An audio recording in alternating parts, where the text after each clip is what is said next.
Al-Quran menjelaskan, pertama, may yattaqillaha yaj'al lahu makhraja. Barang siapa yang bertakwa kepada Allah Subhanahu wa taala, maka dia akan diberikan makhraja. Makhraja itu jalan keluar dari segala macam kesulitan. Jalan keluarnya ada saja. Menurut ukuran kemampuan dia tidak mungkin, mustahil, tidak bisa, mana mungkin. Tapi pada waktunya ada saja jalan keluarnya. Termasuk jenis yang yaj'al lahu makhraja. Orang yang bertakwa kepada Allah selalu diberikan jalan keluar dari segala kesulitan yang dihadapinya. Siapa sih orangnya yang tidak pernah sulit dalam hidup ini? Siapa orang yang tidak pernah mengalami kesulitan? Tapi kadang orang menilai, itu kelihatannya hidupnya enak aja ya, kayaknya nggak pernah mengalami kesulitan. Sebenarnya bukan tidak pernah mengalami kesulitan, Allah selalu memberikan jalan keluar dari segala kesulitan yang dihadapinya. Lah kalau Allah yang memberikan jalan keluar, tentu sangat mudah sekali. Orang yang bertakwa diberikan jalan keluar dari segala macam kesulitan. Satu. Yang kedua, wa yarzuqhu min haitsu la yahtasib. Dia akan diberikan rezeki oleh Allah dengan jalan yang tidak disangka-sangka. Rezekinya datang dengan cara yang tidak disangka-sangka. Gajinya mungkin kecil, tapi penghasilannya gede. Kan itu yang penting.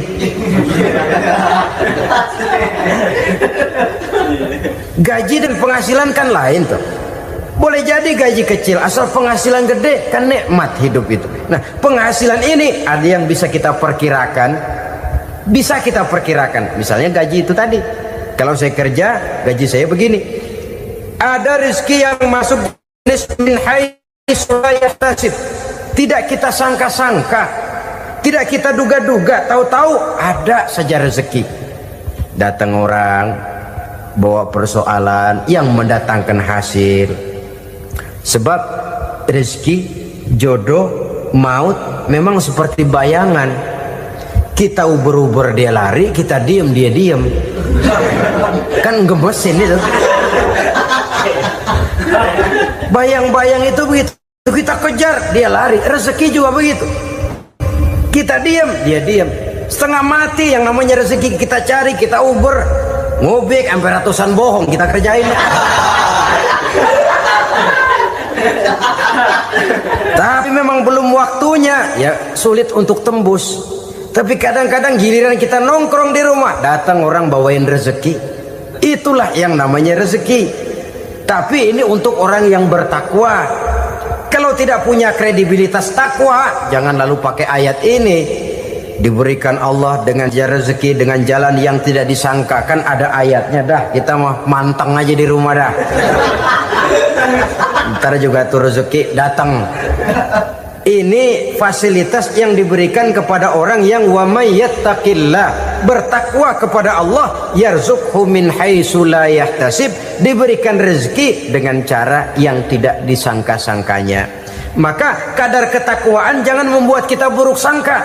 Tuh orang ya nggak kemana-mana, duitnya ada aja. Kalau dia takwa, Allah berikan jalan keluar.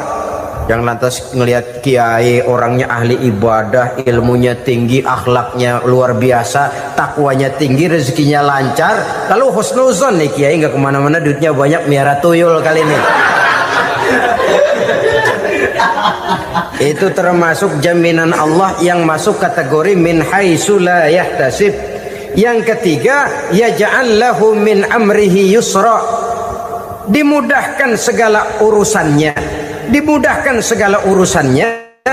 Kemudian yang keempat, yukaffir anhu sayyiatihi wa yu'azzim lahu ajra, diampuni segala kesalahannya dan dibesarkan pahala kebaikan yang dikerjakannya. Maka mudah-mudahan puasa yang kita kerjakan mengantarkan kita kepada ketakwaan kepada Allah, dan takwa membuka janji Allah kepada kita di dalam kehidupan ini. Kenapa sih kita yakin Quran itu kitab suci? Pertama, ajarannya sesuai dengan fitrah manusia. Suatu kitab dinamakan suci kalau konsep ajarannya sesuai dengan fitrah. Contoh, ini laki-laki ini seneng nggak sama perempuan? Normal. Kalau nggak seneng saya ragu-ragu itu. Perempuan seneng nggak sama laki-laki?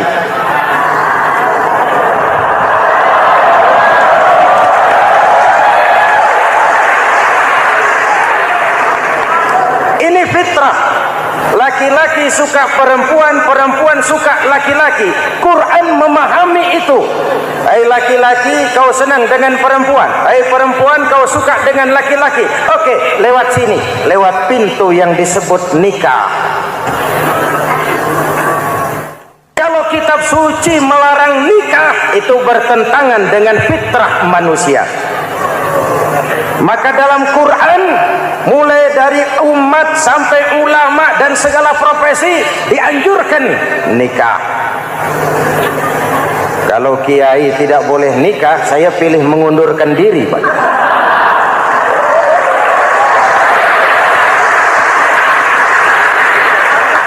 Itu bertentangan dengan fitrah. Lagian mubazir dikasih perabotan nggak dipakai.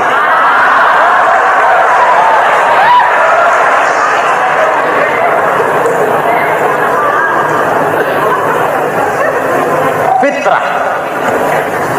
Contoh lagi, manusia perlu makan.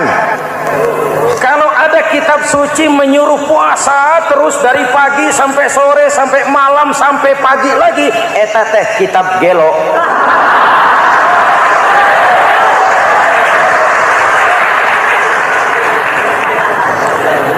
Quran sesuai dengan fitrah. Puasa mulai dari imsak sampai datang waktu maghrib. Puasa ngebleng dari pagi sampai sore sampai malam merusak kesehatan. Malam berpuasa boleh bergaul dengan istri. Kenapa? Fitrah. Kalau siang tidak boleh, malam tidak boleh, sebulan penuh panas kepala.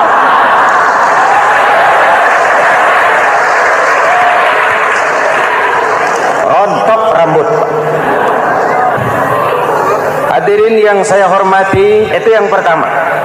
Yang kedua, kita yakini Quran sebagai kitab suci karena isinya tidak saling bertentangan, konsekuen, konsisten. Kalau ada satu kitab, di satu ayat mengajarkan Tuhan Esa, di lain ayat mengajarkan tiga, liar itu maksud. Kitab suci isinya paradoks. Bagaimana kitab suci isinya saling bertentangan? Di ayat manapun sekali Quran berkata Allah itu Esa, selamanya Esa. Isinya tidak saling bertentangan. Lalu yang ketiga, kita yakini Quran kitab suci karena dia bersih dari intervensi manusiawi. Sejak turunnya Al-Quran menantang, jikalau kamu ragu terhadap Quran yang kami turunkan kepada hamba kami Muhammad, kamu anggap itu cuma bikinan Muhammad. Kalau Muhammad bisa, kamu tentu bisa. Baik, bikin satu surah semacam Al-Quran. 14 abad yang lalu tantangan ini turun dan sampai malam ini belum terjawabkan. Pak, barangkali tidak ada yang mau coba. Banyak. Antara lain Musailamah Al-Kazzab. Dia mencoba membuat menandingi Al-Quran. Dia buat satu surah namanya surah Al-Fil. Bunyinya begini, bikinan Musailamah. Al-Fil wa mal-fil wa ma adraka mal-fil lahu khurtumun tawil wa lahu zail. Sudah berbentuk syair. Isinya apa? Al-fil, gajah. Wa mal-fil, apakah gajah itu? Wa ma adraka mal-fil, tahukah kamu apa itu gajah? Lahu khurtumun tawil, dia punya belalai panjang. Walahu zail, dan dia punya ekor. Enggak usah turun ayat begituan, orang tahu.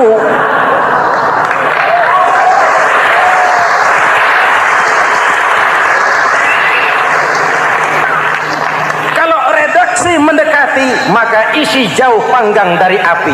Kitab suci bersih dari campur tangan manusiawi. Maka Al-Quran, ke bahasa apapun dia diterjemahkan, naskah aslinya tetap ikut. Dia boleh diterjemahkan ke bahasa Sunda, bahasa Jawa, bahasa Padang, bahasa Inggris, bahasa Jerman, bahasa Belanda, naskah aslinya tetap ada. Kenapa? Bahasa ke bahasa perbedaannya sering frontal. Kalau dari gelas menjadi gelas, eta mah caket. Dari lem menjadi lampu, itu masih serumpun. Tapi cokot Sunda dengan cokot Jawa itu jauh bedanya. Atos Sunda dengan atos Jawa itu jauh. Ulama Sunda sama ulama Jawa nggak pernah akur kalimat atos ini.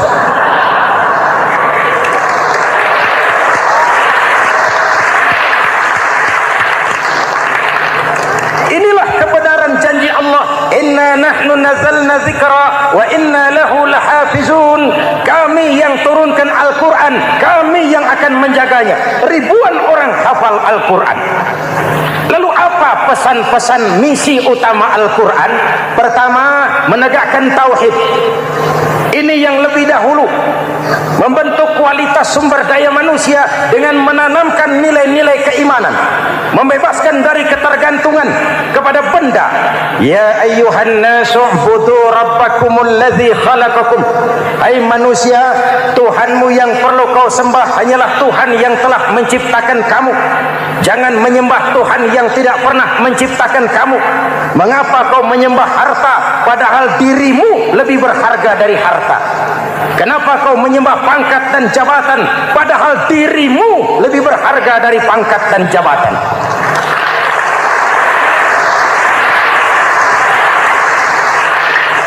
Diajak rasio berpikir, Tuhanmu yang perlu kau sembah hanyalah Tuhan yang menciptakan kamu.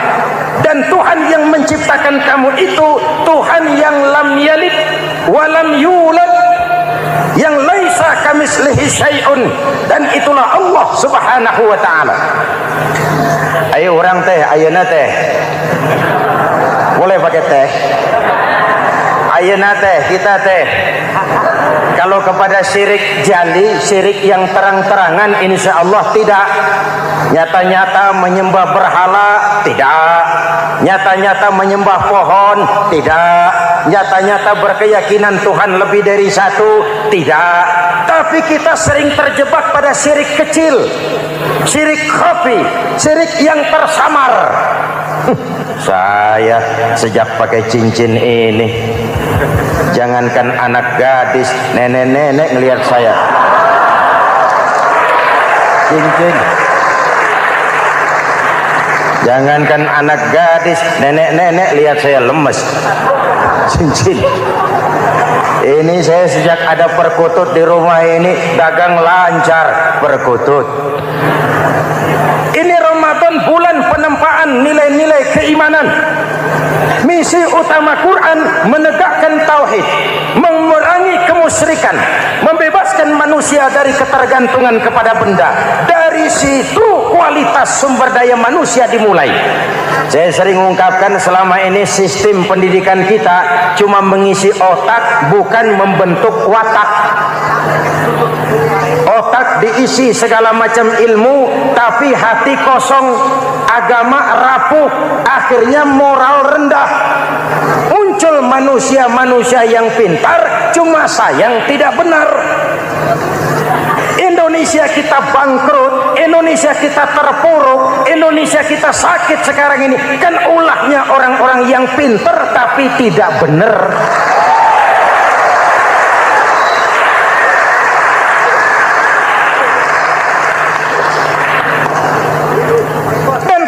Bicara kayak begini, ini bukan pidato politik, ini nurani politik naon kadut.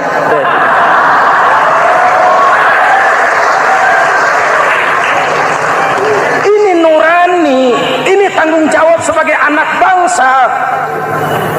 Ibu bapak, saudara-saudara hadirin yang saya hormati, Rasul kalau masuk sepertiga yang akhir, sing-singkan lengan baju, hamparkan sajadah, lebih banyak di masjid daripada di rumah. Itu Rasul. Maka sepertiga yang akhir masjid makin ramai. Lihat Masjidil Haram. Lain dengan kita. Sepertiga yang akhir masjid mulai mengalami kemajuan. Safnya makin maju.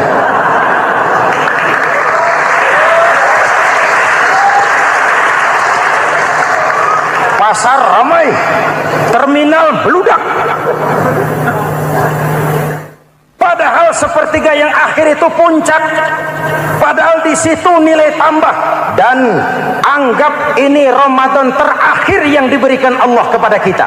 Kenapa? Memang tidak ada jaminan tahun depan ketemu Ramadan lagi.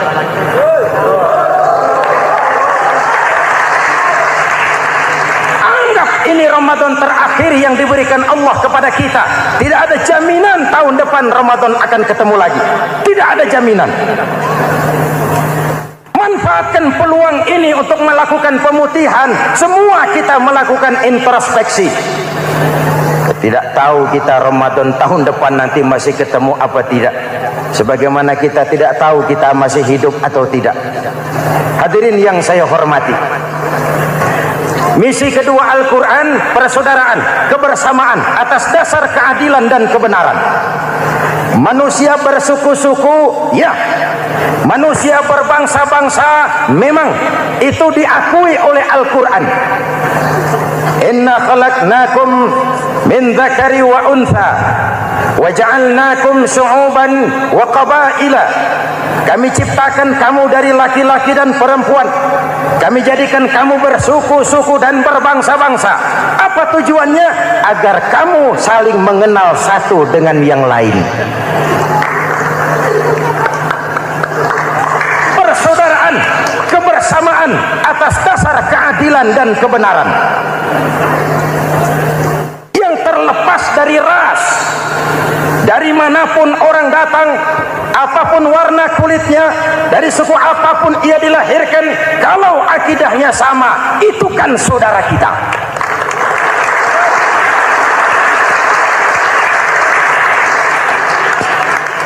Seperti di masjid, kita tidak peduli dari mana kita datang. Yang datang dari kidul, madhab ngulon mang. Yang datang dari sebelah lor, madhab ngulon mang. Yang datang dari sebelah wetan, madhab kulon mang. Yang datang dari kulon, madhab ngulon. Bukan soal dari mana kau datang, tapi satu arah menghadapmu.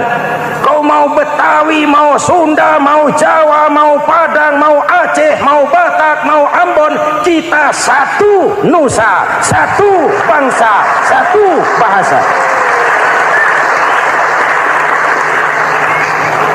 Kita jadi lem perekat buat lingkungan kita di saat keutuhan kita sebagai bangsa sedang dalam ujian berat. Semangat kebersamaan atas dasar keadilan. Tidak ada mayoritas menekan minoritas. Umat Islam itu kalau besar dia mampu melindungi yang kecil. Kalau kecil dia bisa menjaga diri. Tiap solat Jumat khatib berpesan pada akhir khutbah kedua, innallaha ya'muru bil adli wal ihsan. Innallaha ya'muru bil adli wal ihsan. Allah memerintahkan kamu menegakkan keadilan dengan argumen, bukan dengan sentimen. Mengajak, bukan mengejek. Merangkul, tidak untuk tujuan memukul. Kalau sebagai bangsa kita utuh, kompak dan bersatu, saya yakin kita akan bisa mengatasi kesulitan-kesulitan sekarang ini.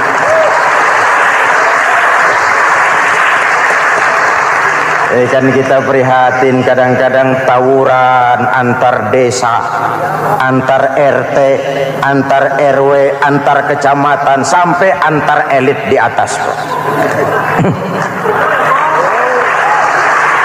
Makanya saya ulang lagi pesan ini. Kalau elit di atas tawuran, jadilah penonton yang baik. Saudara-saudara kaum muslimin yang saya cintai, kita prihatin, kita seakan tercabut dari akar budaya kita sebagai bangsa. Kenapa kita yang berfalsafahkan Pancasila, kenapa kita yang berketuhanan yang Maha Esa tiba-tiba jadi beringas dan brutal? Ada maling ayam ketangkap, disiram bensin, dibakar hidup-hidup. Kok kita bisa begitu? Street justice, pengadilan jalanan mulai tegak. Iyalah kita tidak puas dengan kerja aparat kita, tapi jangan main hakim sendiri. Ini negara, bukan hutan.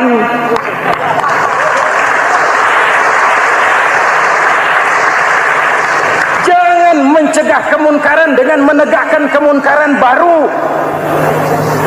Oleh hal-hal yang sepele yang mestinya kita bisa mencari jalan keluar dengan baik. Ayo luruskan saf, rapatkan barisan, satukan langkah, tautkan hati. Kita satu umat yang satu, diikat oleh Al-Quran.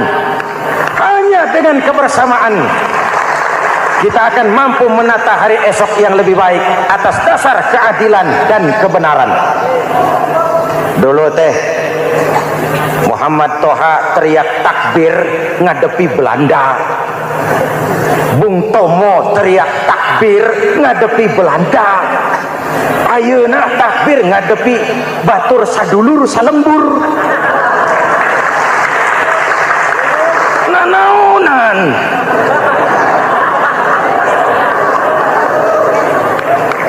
Bung Tomo teriak takbir, Muhammad Toha teriak takbir. Yang dihadapi jelas penjajah Belanda.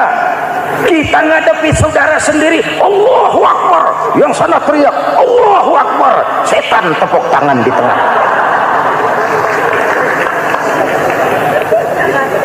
Yuk kita rukun yuk.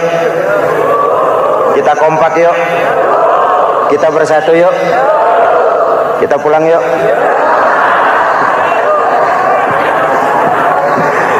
Ini misi kedua. Misi yang ketiga, Al-Quran membebaskan manusia dari gaya hidup sekuler.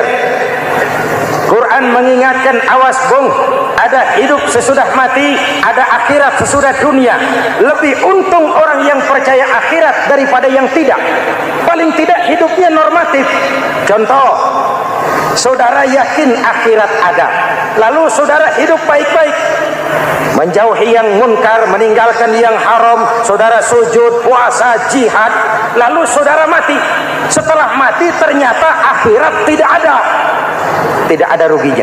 Paling kurang kita sudah dicatat sebagai orang baik. Sebaliknya, saudara tidak percaya sama akhirat, lalu hidup seenaknya, judi, mabuk, zina, nipu orang, korupsi, tenggelam dalam kemunkaran, lalu mati. Setelah mati ternyata akhirat ada. Baik, kemana anjen? Lebih untung orang yang percaya akhirat ketimbang yang tidak. Hidupnya ada rem. Iya pak, saya kepengen banyak uang, tapi kalau main judi nanti di akhirat bagaimana? Iya, saya kepengen jadi orang kaya, tapi kalau korupsi, nipu orang, buka peternakan tuyul, nanti di akhirat bagaimana? Gaya hidup yang berkeseimbangan. Ada hidup sesudah mati dan ada akhirat sesudah dunia.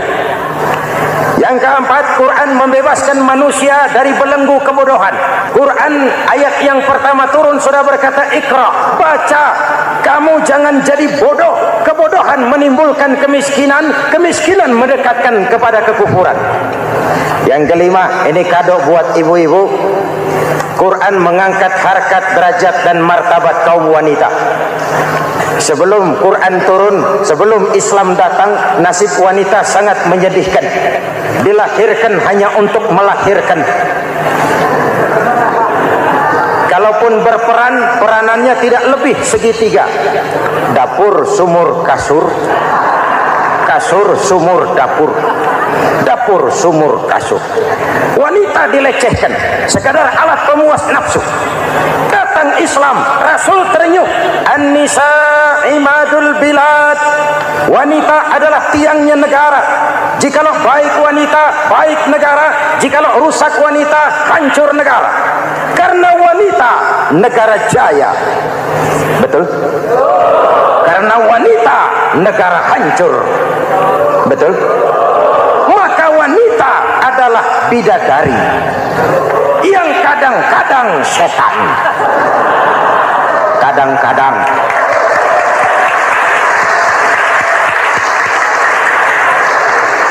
Anda yang hadir di sini bidadari semua. Ibu bapak, saudara-saudara hadirin yang saya hormati. Lalu bagaimana sikap kita terhadap Al-Quran? Quran sendiri menjelaskan, "Tsumma awrasnal kitaba allazina istafaina min ibadina." Kemudian kami wariskan kitab Al-Quran yang kami pilih buat hamba-hamba kami yang terpilih. Luar biasa. Umatnya umat pilihan, rasulnya rasul pilihan, kitabnya pun kitab pilihan. Kami wariskan Al-Quran kepada hamba-hamba kami yang kami pilih. Bagaimana sikap mereka setelah menerima Al-Quran? Terbagi tiga. Pertama, faminhum zalimun li nafsihi. Di antara mereka ada yang setelah menerima Al-Quran lalu zalim kepada dirinya sendiri. Diterimanya Al-Quran dengan lidahnya, tapi ditolak dengan perbuatannya. Mulutnya menjunjung Al-Quran, perbuatannya menginjak Al-Quran. Quran bilang ke barat, dia pergi ke timur. Quran bilang ke selatan, dia berangkat ke utara. Quran bilang haram, dia terjang. Quran bilang halal, dia tidak mau. Orang seperti itu tidak zalim kepada Allah, tapi zalim kepada dirinya sendiri. Mudah-mudahan kita yang termasuk golongan ini. Amin. Yang kedua, wa minhum muqtasid. Di antara mereka ada yang menerima Quran 50-50. Separuh-separuh. Yang enak dilaksanakan, yang berat ditinggal. Padahal pada sisi lain Quran mengajarkan masuklah ke dalam Islam secara total. Kafah, jangan separuh-separuh. Ini watak munafik. Kalau dilihat Islam menguntungkan, rame-rame teriak Islam. Ketika diminta berjihad, diminta berkorban, diminta zakat, rame-rame mengundurkan diri. Saya bangkrut pak, saya miskin pak, saya pailit pak. Mental itu dalam awal-awal Baqarah dijelaskan. Kullama adha'a lahum masyaw fih wa idza adlama alaihim qamu. Kalau terang mereka berangkat, kalau gelap mereka mandek. Itu ciri orang munafik beragama. Kalau Islam menguntungkan, rame-rame teriak Islam. Ketika diminta berjihad, berkorban, berjuang, rame-rame mengundurkan diri. Muqtasid. Golongan yang ketiga, ini yang ideal. Wa minhum sabiqum bil khairati biiznillah. Di antara mereka ada yang setelah menerima Al-Quran lalu berlomba-lomba mengamalkannya, berlomba-lomba melaksanakannya. Jangan sampai yang baca Quran dengan suara merdu dapat piala, yang mengamalkan Quran dengan konsekuen dapat penjara.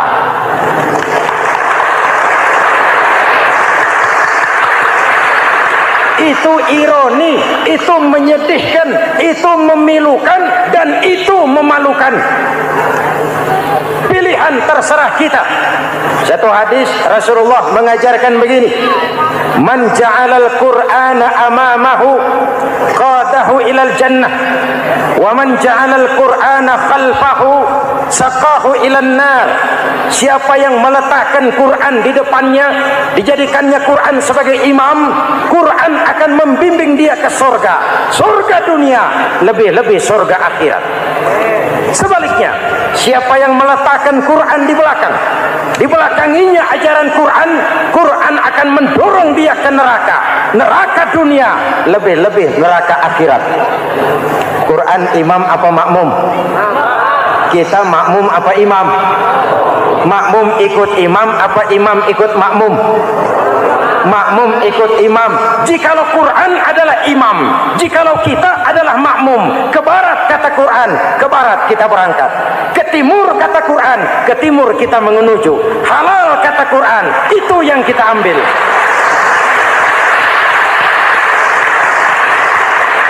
Mari kita jadikan Ramadan sebagai bulan di mana sedikit demi sedikit kita berupaya kembali menjadi generasi yang Qurani. Rasulullah pernah ditanya, kalau Tuhan wafat ya Rasul, kemana kami minta nasihat? Aku tinggalkan kamu dua nasihat. Satu yang diam saja, satu yang bisa bicara. Yang bisa bicara apa ya Rasul? Al-Quran. minta nasihat Quran. Yang diam saja apa ya Rasul? Maut. Dalam hidup ada dua nasihat. Nasihat yang bisa bicara, Al-Quran. Nasihat yang diam saja, maut. Mau dagang, minta nasihat Quran. Mau bertetangga, minta nasihat Quran. Itu nasihat. Nasihat yang kedua, diam saja, tahu-tahu datang maut. Makanya anggap ini Ramadan terakhir yang diberikan Allah kepada kita, karena tahun depan tidak ada jaminan kita bertemu Ramadan. Manfaatkan 10 yang akhir untuk meningkatkan nilai ibadah kita kepada Allah Subhanahu wa taala. Pada pertemuan kali ini secara khusus kita akan membicarakan tentang puasa ini. Kita akan mulai dari yang pertama, puasa sunnah. Sebagaimana yang kita maklum, sunnah adalah satu perbuatan yang apabila kita kerjakan berpahala, tapi apabila kita tinggalkan tidak merupakan dosa. Hanya saja ia merupakan barometer dan ukuran daripada orang-orang yang cinta kepada sunnah itu sendiri. Ada banyak jenis puasa-puasa sunnah ini. Yang pertama, puasa sunnah di bulan Muharram. Rasulullah sallallahu alaihi wasallam bersabda, "Afdhalus siyami ba'da Ramadan syahrullahil Muharram, wa afdhalus salati ba'dal fardhah salatul lail." Diriwayatkan oleh Muslim dari Abi Hurairah. Puasa yang paling utama sesudah puasa Ramadan tidak lain adalah puasa di bulan Muharram. Dan solat yang paling afdol sesudah solat yang wajib adalah solat pada sepertiga malam yang akhir. Puasa di bulan Muharram merupakan puasa sunnah dan mempunyai nilai yang sangat besar dalam pandangan Allah Subhanahu wa ta'ala. Buat mereka yang mampu melaksanakan puasa sunnah di bulan Muharram ini, boleh melaksanakannya selama 10 hari. Hari yang pertama, boleh juga 3 hari saja, atau setidak-tidaknya 1 hari daripada bulan Muharram. Yang kedua, puasa 10 hari daripada bulan Zulhijjah. Karena bulan Zulhijjah ini memang termasuk bulan yang dimuliakan oleh Allah Subhanahu wa taala. Pertama, di sana ada hari Tarwiyah, ada hari Arafah, ada hari kurban, ada talbiyah, ada pelaksanaan haji dengan segala manasiknya. Maka puasa sunnah di bulan Zulhijjah merupakan amalan yang sangat utama dan besar pahalanya dalam pandangan Allah Azza wa Jalla.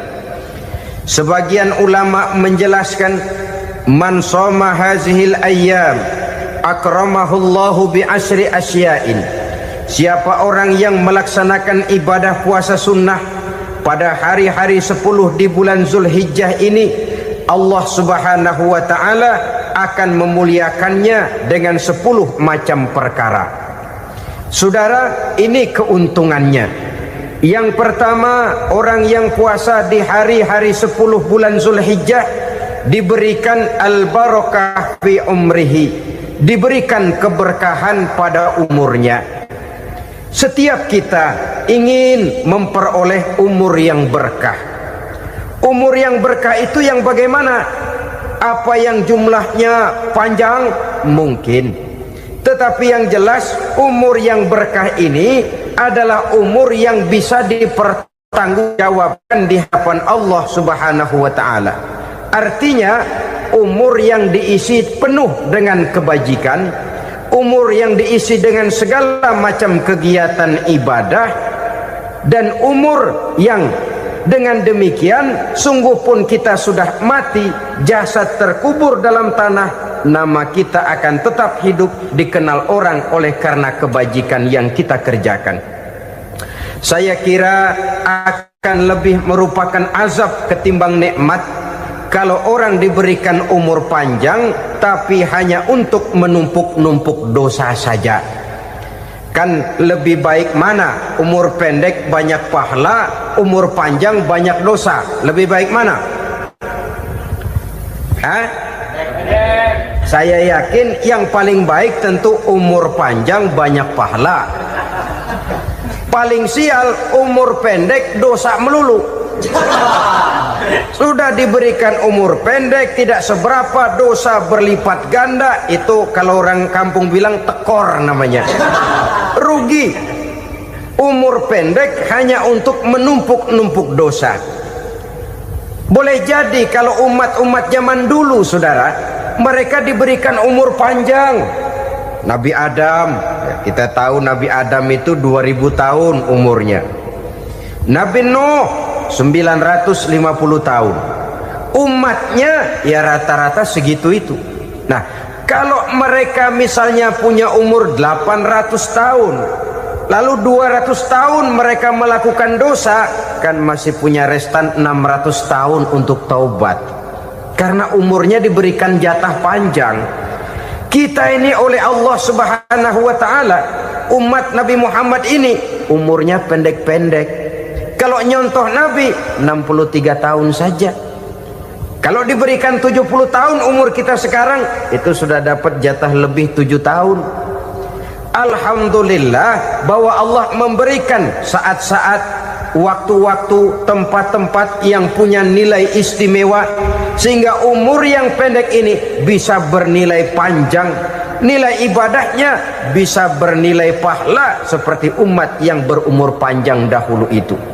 Karena itu manfaatkan umur dengan baik, dan salah satu keberkahan daripada umur akan datang dengan melaksanakan ibadah puasa sunnah. Ini yang pertama.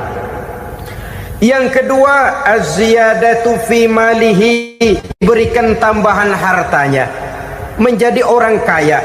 Kaya apa? Kaya hati setidak-tidaknya.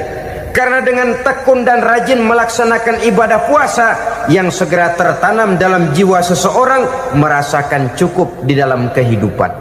Itulah dia orang yang paling kaya, orang yang hidupnya paling cukup. Kalau orang sudah merasa cukup dalam hidupnya, maka itulah dia orang yang kaya.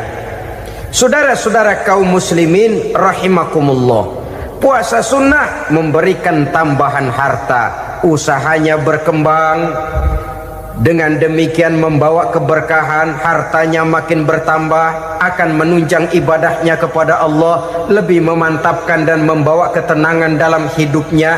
Itu termasuk berkahnya melaksanakan puasa sunnah itu. Yang ketiga, al-hifzu fi iyalihi, diberikan penjagaan, perlindungan terhadap keluarganya, anaknya sehat, sanak famili dan handai tolannya terjaga dan terpelihara dari segala malapetaka, dari segala mara bahaya, kesehatannya terjamin dan terpelihara. Itu sudah merupakan modal yang sangat besar di dalam kita mengarungi kehidupan. Sebab rasanya sulit untuk bahagia, duit kita banyak sekali, usaha kita selalu mendatangkan untung yang berlipat ganda. Tapi sebentar-sebentar anak kita sakit, yang ampek, yang korengan, yang kena musibah, ndak tak karu-karuan sakit, berobat sampai jutaan rupiah. Itu kan sudah tidak membawa kebahagiaan. Uang masuk yang begitu banyak jumlahnya, habis akhirnya untuk berobat saja. Sebenarnya hitung-hitung ya seri-seri juga. Usaha berhasil, duit banyak, habis untuk berobat. Lah sama juga saudara-saudara.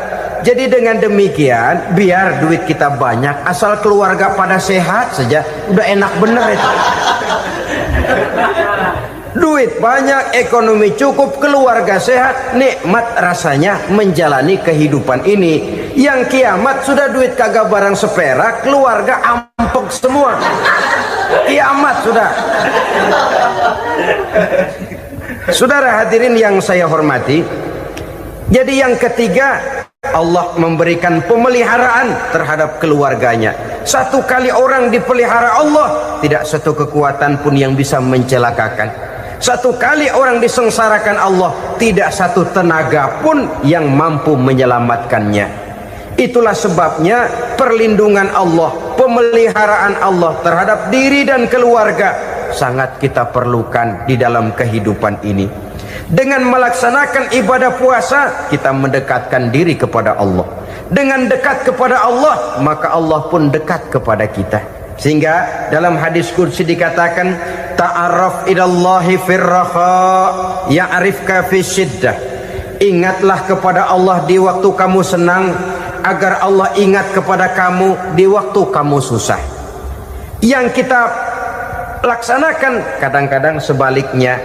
Waktu susah kita ingat Allah, waktu senang kita lupa Allah.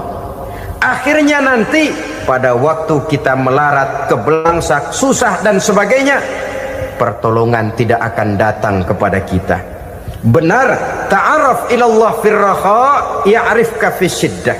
Ingatlah kepada Allah di waktu kamu susah, ingatlah kepada Allah di waktu kamu senang, agar Allah ingat kepadamu di waktu kamu mendapat kesusahan.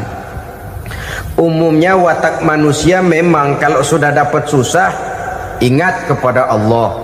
Waktu duduk, waktu berbaring, sambil tidur, dalam segala keadaan Allah disebutnya, Allah dimintakan pertolongannya. Tapi dikala dia berada pada posisi di atas angin, merasa senang, bahagia, Allah terlupakan. Saudara-saudara kaum muslimin, itu yang ketiga. Yang keempat, at-takfiru li sayyiatihi. Orang yang melaksanakan puasa sunnah itu diampuni segala dosa dan kesalahan yang telah dilakukannya.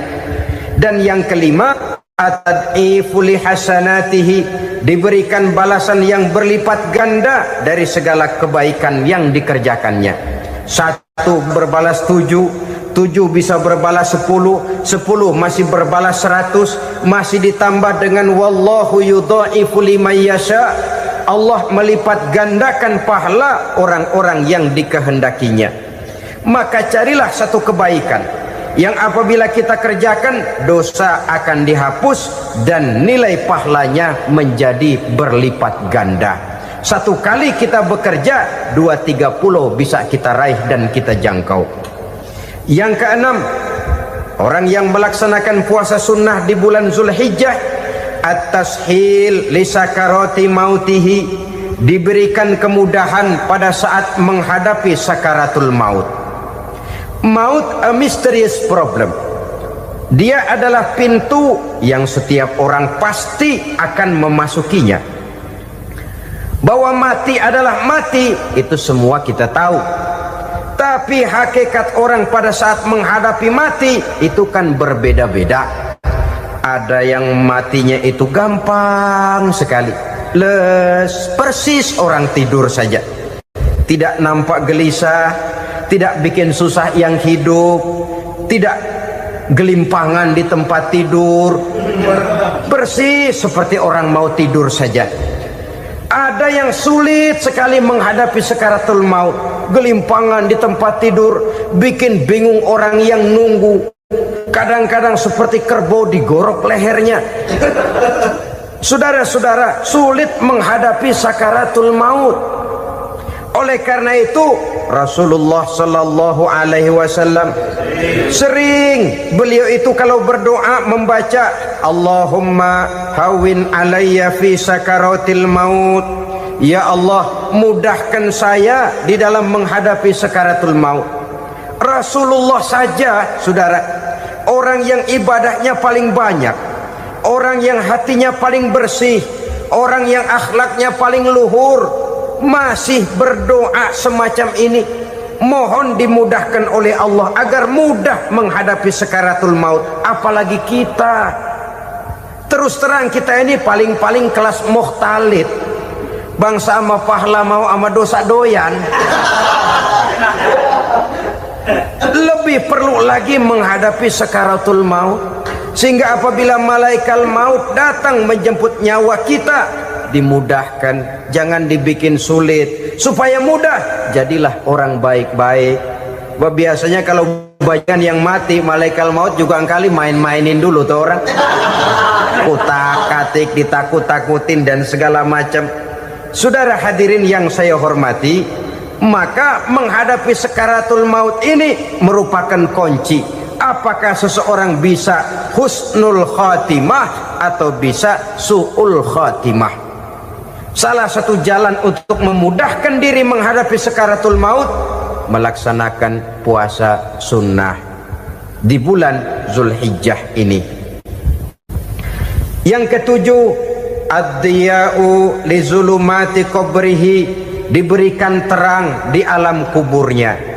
Kubur, saudara tahu, saudara tentu sering lihat orang dimasukkan ke liang lahat, ditutup dengan papan, dinding ari kata kita di kampung, lalu diuruk lagi dengan tanah. Dalamnya liang lahat, gelapnya liang lahat, gelapnya diuruk dengan tanah, gelapnya di dalam kubur, tiga gelap yang menjadi satu.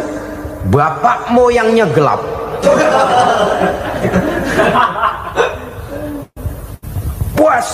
Puasa sunnah ini merupakan terang di alam kubur kita nanti. Yang kedelapan, at-tasqil limizanihi, diberikan keringanan pada timbangan di hari akhirat nanti.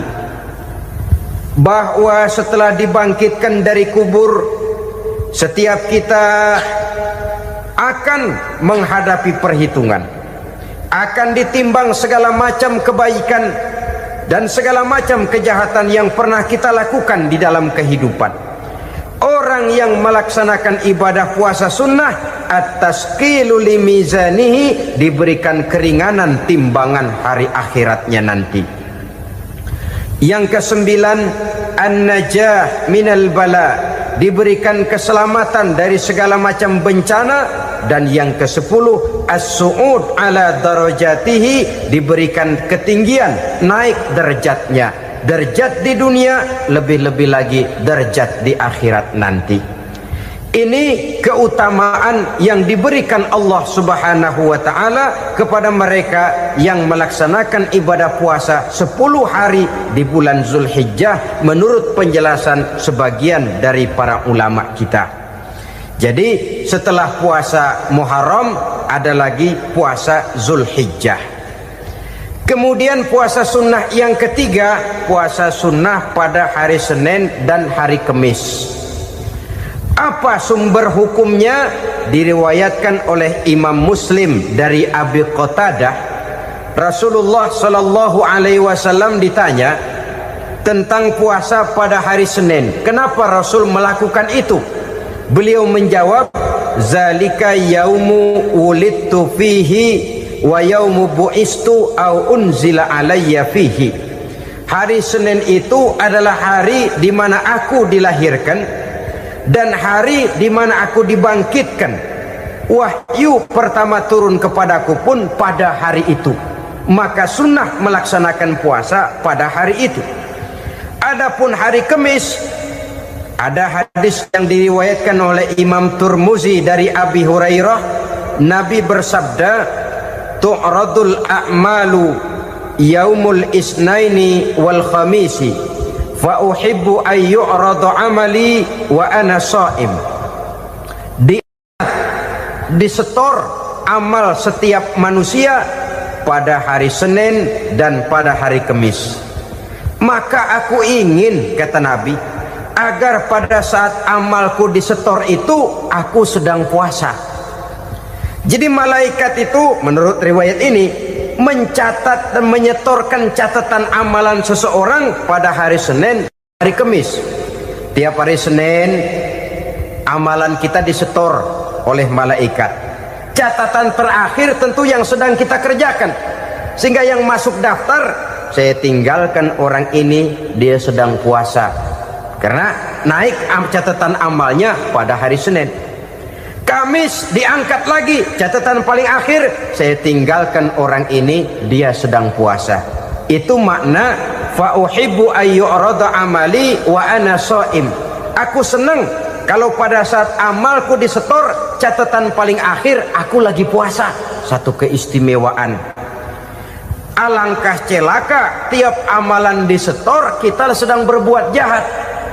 Senin, Kemis, teler, mabok, judi. Tiap amalan disetor, catatan akhirnya saya tinggalkan si fulan lagi teler.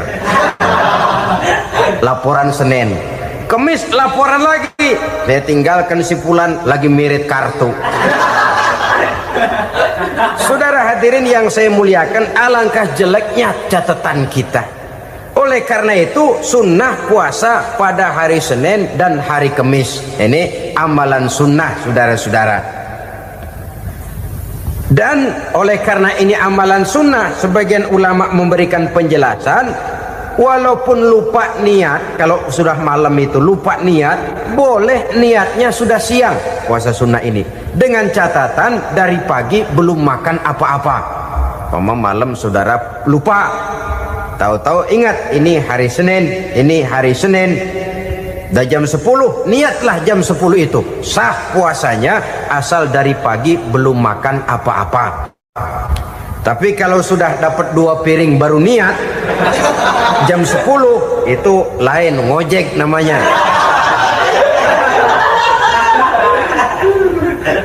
Jadi puasa sunnah yang ketiga, puasa pada hari Senin dan hari Kamis. Yang keempat, puasa jenis sunnah yang keempat, puasa 6 hari di bulan Syawal.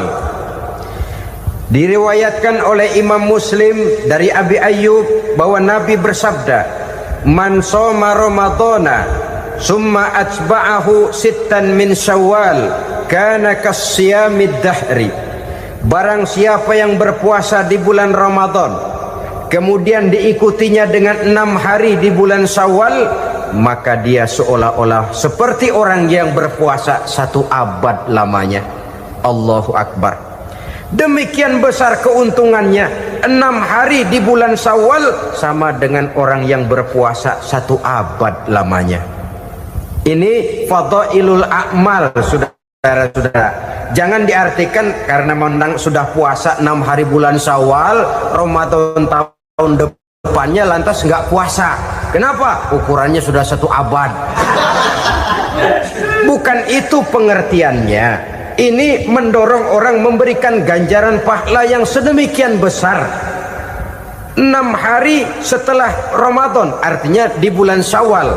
Tidak pada hari pertama Syawal karena haram hukumnya berpuasa pada hari fitri itu. 6 hari di bulan Syawal. Tinggal lihat yang mampunya saja. Boleh berurutan, boleh tidak berselang-seling, boleh, asal saja jumlahnya 6 hari selama masih bulan Syawal itu. Hari ini 3 hari lagi, 4 hari lagi, diselang-seling atau berurutan, itu juga lebih baik. Puasa sunnah 6 hari daripada bulan Syawal. Kemudian yang kelima, puasa sunnah 3 hari pada setiap bulan. 3 hari pada setiap bulan. Diriwayatkan oleh Imam Bukhari dan Muslim dari Abi Hurairah. Abi Hurairah bercerita, "Ausani khalili sallallahu alaihi wasallam bisalasin." Kekasih saya Rasulullah berwasiat kepada saya, memesankan benar-benar kepada saya untuk melaksanakan 3 amalan yang terpuji. Pertama, siyamu salasati ayyamin min kulli syahrin.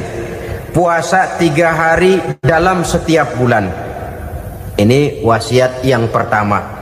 3 hari pada setiap bulan. Tidak peduli bulan apa saja.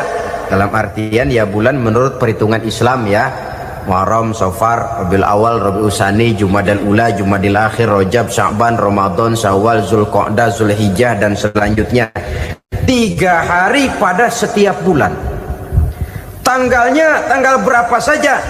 Lebih utama pada yang disebut Yaumul Bid, yaitu hari-hari di mana bulan menunjukkan purnama. Tanggal 13, tanggal 14 dan tanggal 15 pada setiap bulannya itu disunahkan melaksanakan puasa. Itu wasiat pertama, puasa 3 hari pada setiap bulan.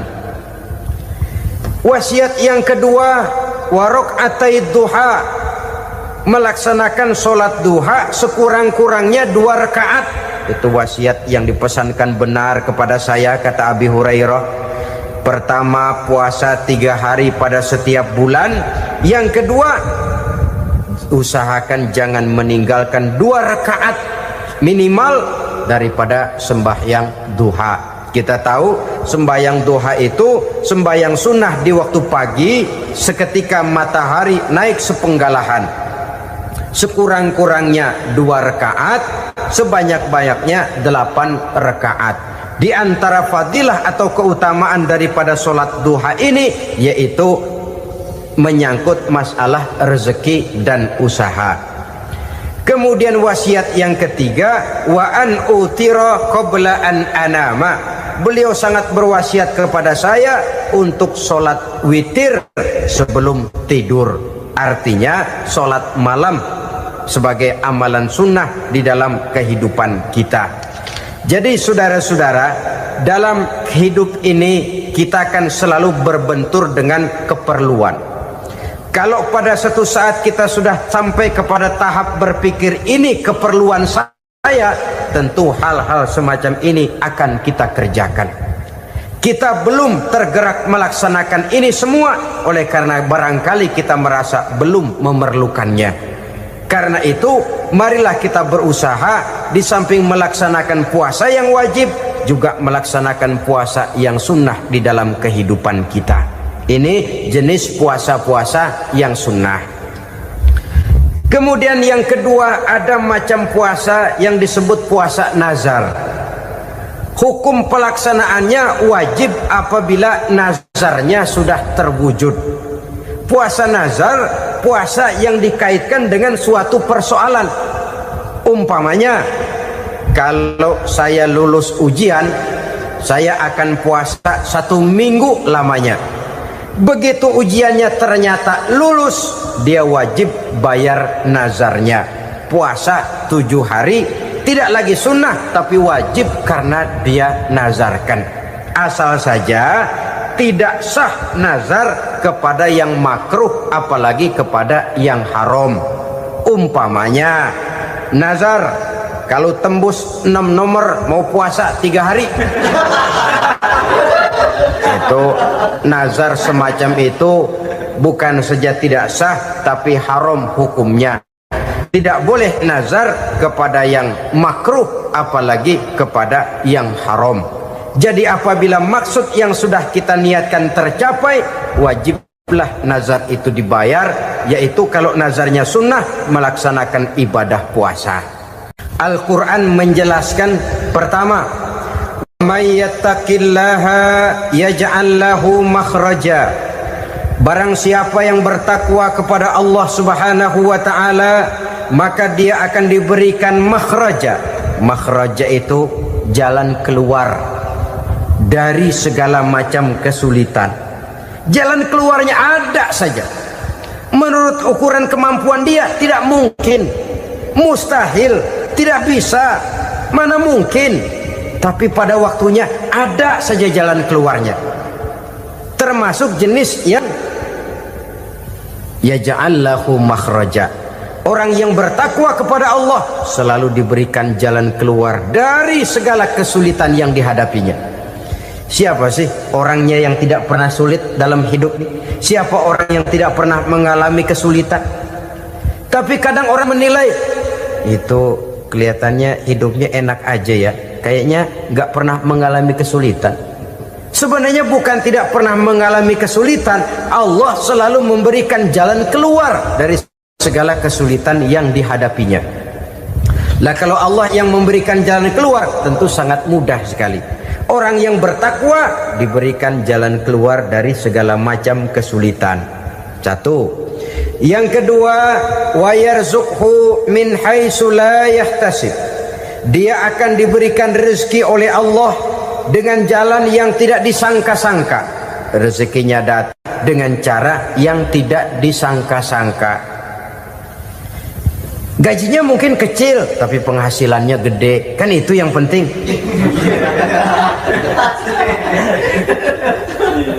Gaji dan penghasilan kan lain tuh. Boleh jadi gaji kecil, asal penghasilan gede kan nikmat hidup itu. Nah, penghasilan ini ada yang bisa kita perkirakan. Bisa kita perkirakan. Misalnya gaji itu tadi. Kalau saya kerja, gaji saya begini. Ada rezeki yang masuk min haitsu la yahtasib. Tidak kita sangka-sangka, tidak kita duga-duga, tahu-tahu ada saja rezeki. Datang orang bawa persoalan yang mendatangkan hasil. Sebab rezeki, jodoh, maut memang seperti bayangan. Kita uber-uber dia lari, kita diem dia diem. Kan gemesin itu. Bayang-bayang itu begitu. Kita kejar, dia lari. Rezeki juga begitu.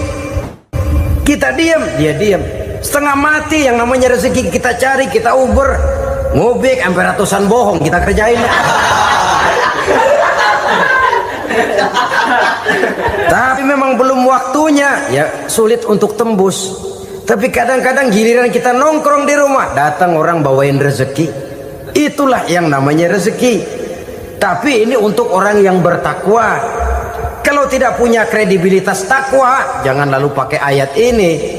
Diberikan Allah dengan rezeki dengan jalan yang tidak disangka. Kan ada ayatnya dah. Kita mah manteng aja di rumah dah.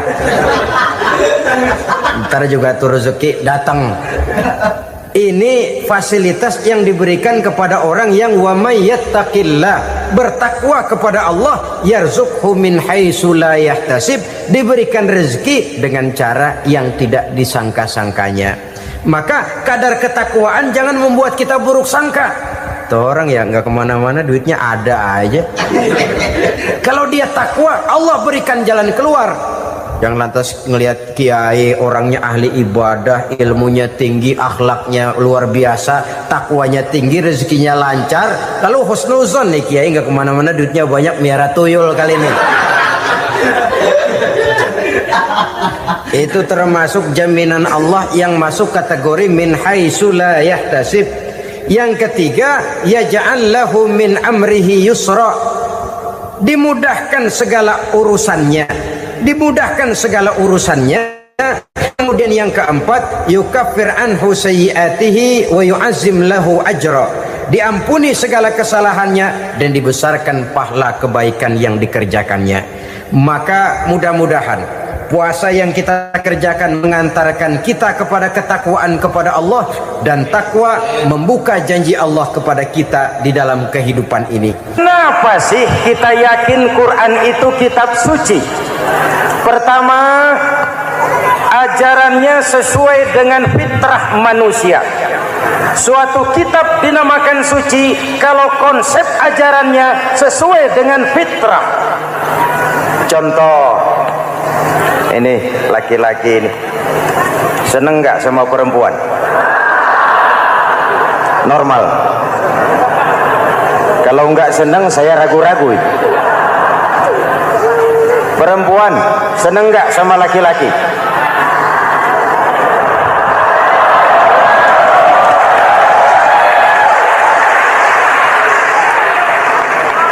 Ini fitrah. Laki-laki suka perempuan, perempuan suka laki-laki. Quran memahami itu. Hai laki-laki, kau senang dengan perempuan. Hai perempuan, kau suka dengan laki-laki. Oke, lewat sini, lewat pintu yang disebut nikah. Kalau kitab suci melarang nikah, itu bertentangan dengan fitrah manusia. Maka dalam Quran, mulai dari umat sampai ulama dan segala profesi dianjurkan nikah. Kalau kiai tidak boleh nikah, saya pilih mengundurkan diri, Pak.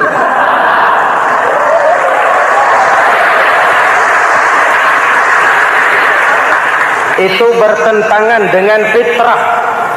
Lagian mubazir dikasih perabotan nggak dipakai.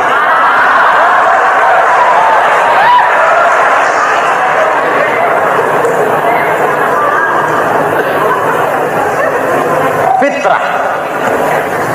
Contoh lagi, manusia perlu makan. Kalau ada kitab suci menyuruh puasa terus dari pagi sampai sore sampai malam sampai pagi lagi, eta teh kitab gelo.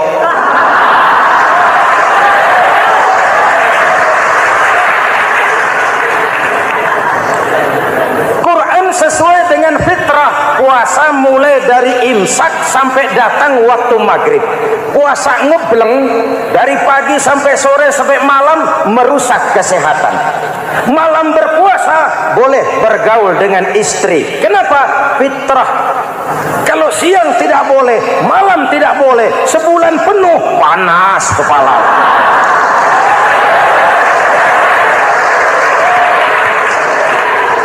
Rontok rambut. Hadirin yang saya hormati, itu yang pertama. Yang kedua, kita yakini Quran sebagai kitab suci karena isinya tidak saling bertentangan, konsekuen, konsisten. Kalau ada satu kitab, di satu ayat mengajarkan Tuhan Esa, di lain ayat mengajarkan tiga, liar itu maksud. Kitab suci isinya paradoks. Bagaimana kitab suci isinya saling bertentangan? Di ayat manapun sekali Quran berkata Allah itu Esa, selamanya Esa. Isinya tidak saling bertentangan. Lalu yang ketiga, kita yakini Quran kitab suci karena dia bersih dari intervensi manusiawi. Sejak turunnya Al-Quran menantang, jikalau kamu ragu terhadap Quran yang kami turunkan kepada hamba kami Muhammad, kamu anggap itu cuma bikinan Muhammad. Kalau Muhammad bisa, kamu tentu bisa. Baik, bikin satu surah semacam Al-Quran. 14 abad yang lalu tantangan ini turun dan sampai malam ini belum terjawabkan. Pak, barangkali tidak ada yang mau coba. Banyak. Antara lain Musailamah Al-Kazzab. Dia mencoba membuat menandingi Al-Quran.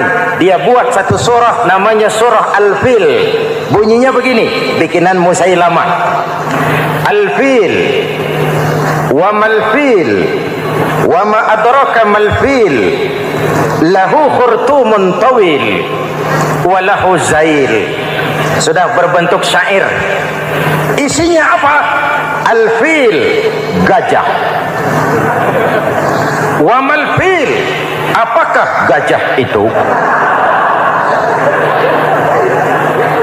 Wa ma adraka mal-fil, tahukah kamu apa itu gajah? Lahu khurtumun tawil, dia punya belalai panjang. Walahu zail, dan dia punya ekor. Enggak usah turun ayat begituan, orang tahu.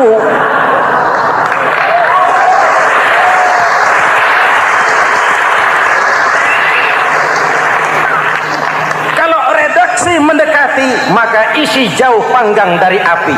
Kitab suci bersih dari campur tangan manusiawi. Maka Al-Quran, ke bahasa apapun dia diterjemahkan, naskah aslinya tetap ikut.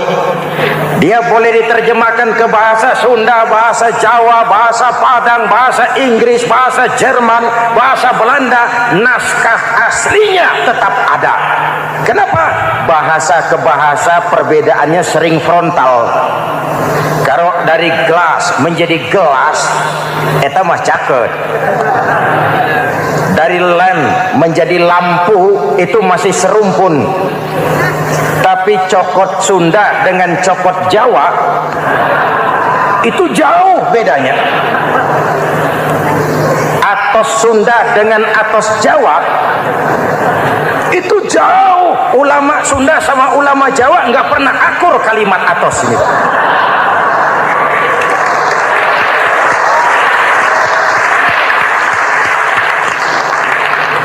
Inilah kebenaran janji Allah, inna nahnu nazzalna dzikra wa inna lahu lahafizun. Kami yang turunkan Al-Quran, kami yang akan menjaganya. Ribuan orang hafal Al-Quran. Lalu apa pesan-pesan misi utama Al-Quran? Pertama, menegakkan tauhid. Ini yang lebih dahulu, membentuk kualitas sumber daya manusia dengan menanamkan nilai-nilai keimanan, membebaskan dari ketergantungan kepada benda. Ya ayyuhan nasu ubudu rabbakumul ladzi khalaqakum. Hai manusia, Tuhanmu yang perlu kau sembah hanyalah Tuhan yang telah menciptakan kamu. Jangan menyembah Tuhan yang tidak pernah menciptakan kamu.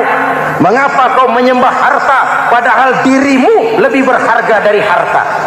Kenapa kau menyembah pangkat dan jabatan padahal dirimu lebih berharga dari pangkat dan jabatan?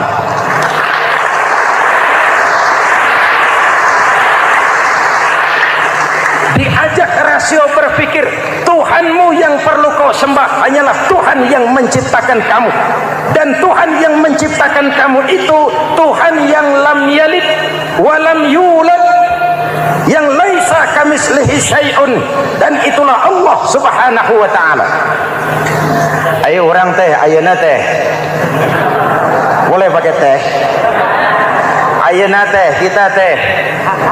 Kalau kepada syirik jali, syirik yang terang-terangan, insya Allah tidak. Nyata-nyata menyembah berhala, tidak. Nyata-nyata menyembah pohon, tidak. Nyata-nyata berkeyakinan Tuhan lebih dari satu, tidak. Tapi kita sering terjebak pada syirik kecil, syirik khafi, syirik yang tersamar.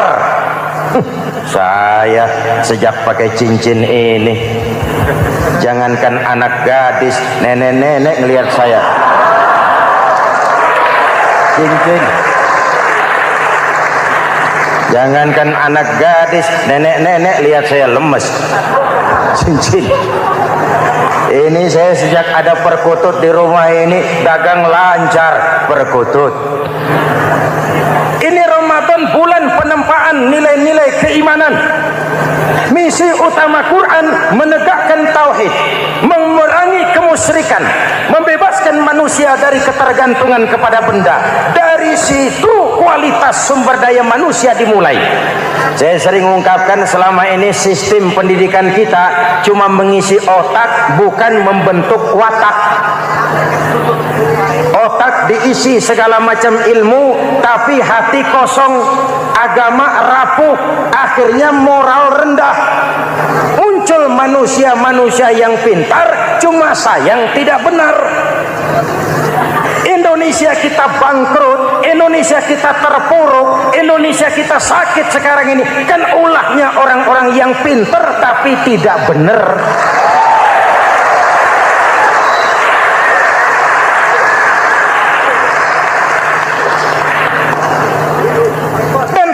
Bicara kayak begini, ini bukan pidato politik, ini nurani politik naon kadut.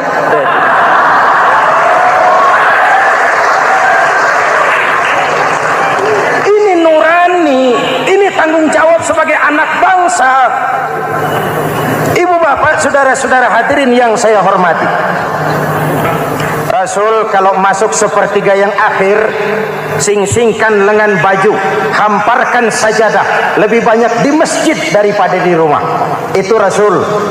Maka sepertiga yang akhir masjid makin ramai. Lihat Masjidil Haram. Lain dengan kita. Sepertiga yang akhir masjid mulai mengalami kemajuan. Safnya makin maju.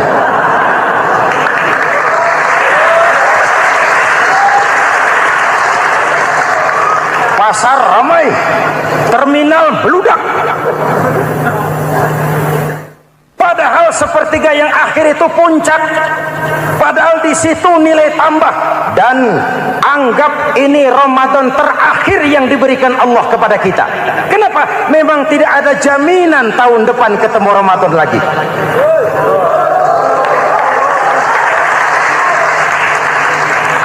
Ini Ramadan terakhir yang diberikan Allah kepada kita. Tidak ada jaminan tahun depan Ramadan akan ketemu lagi. Tidak ada jaminan. Manfaatkan peluang ini untuk melakukan pemutihan. Semua kita melakukan introspeksi. Tidak tahu kita Ramadan tahun depan nanti masih ketemu apa tidak. Sebagaimana kita tidak tahu kita masih hidup atau tidak. Hadirin yang saya hormati, misi kedua Al-Quran, persaudaraan, kebersamaan atas dasar keadilan dan kebenaran. Manusia bersuku-suku, ya. Manusia berbangsa-bangsa, memang itu diakui oleh Al-Quran. Inna khalaqnakum min dzakari wa untha wa ja'alnakum syu'uban wa qabaila. Kami ciptakan kamu dari laki-laki dan perempuan Kami jadikan kamu bersuku-suku dan berbangsa-bangsa. Apa tujuannya?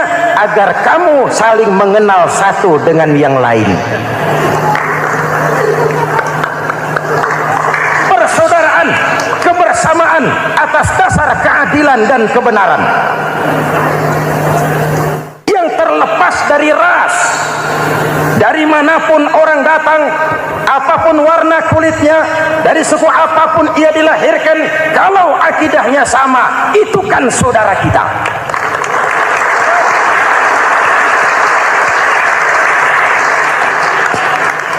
Seperti di masjid, kita tidak peduli dari mana kita datang.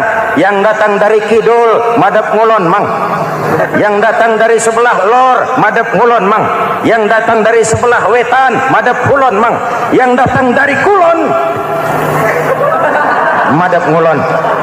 Bukan soal dari mana kau datang, tapi satu arah menghadapmu. Kau mau Betawi, mau Sunda, mau Jawa, mau Padang, mau Aceh, mau Batak, mau Ambon, kita satu nusa, satu bangsa, satu bahasa.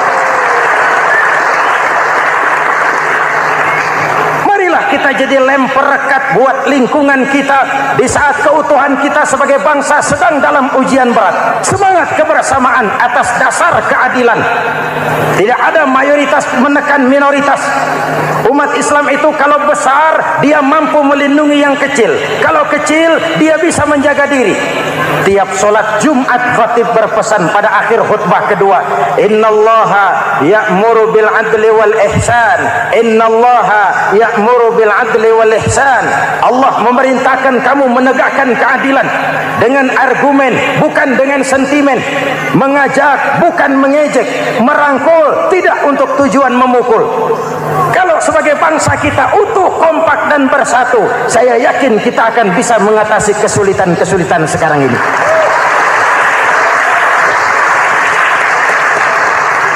Kan kita prihatin kadang-kadang tawuran antar desa, antar RT, antar RW, antar kecamatan, sampai antar elit di atas.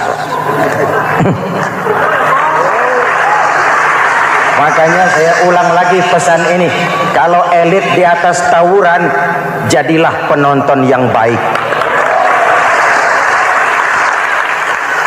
Saudara-saudara kaum muslimin yang saya cintai, kita prihatin, kita seakan tercabut dari akar budaya kita sebagai bangsa.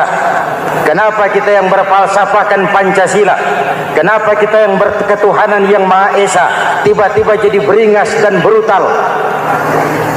Ada maling ayam ketangkap, disiram bensin, dibakar hidup-hidup. Kok kita bisa begitu? Street justice, pengadilan jalanan mulai tegak. Iyalah kita tidak puas dengan kerja aparat kita, tapi jangan main hakim sendiri.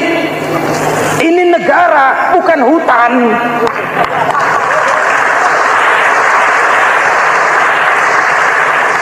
Jangan mencegah kemunkaran dengan menegakkan kemunkaran baru. Oleh hal-hal yang sepele yang mestinya kita bisa mencari jalan keluar dengan baik. Ayo luruskan saf, rapatkan barisan, satukan langkah, tautkan hati. Kita satu umat yang satu, diikat oleh Al-Quran. Hanya dengan kebersamaan kita akan mampu menata hari esok yang lebih baik atas dasar keadilan dan kebenaran. Dulu Muhammad Toha teriak takbir ngadepi Belanda. Bung Tomo teriak takbir ngadepi Belanda. Ayeuna takbir ngadepi batur sadulur salembur.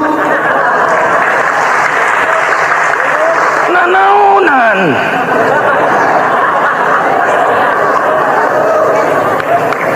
Bung Tomo teriak takbir, Muhammad Toha teriak takbir, yang dihadapi jelas penjajah Belanda. Kita ngadepi saudara sendiri, Allahu Akbar, yang sana teriak Allahu Akbar, setan tepuk tangan di tengah. Yuk kita rukun, yuk kita kompak, yuk kita bersatu, yuk kita pulang, yuk.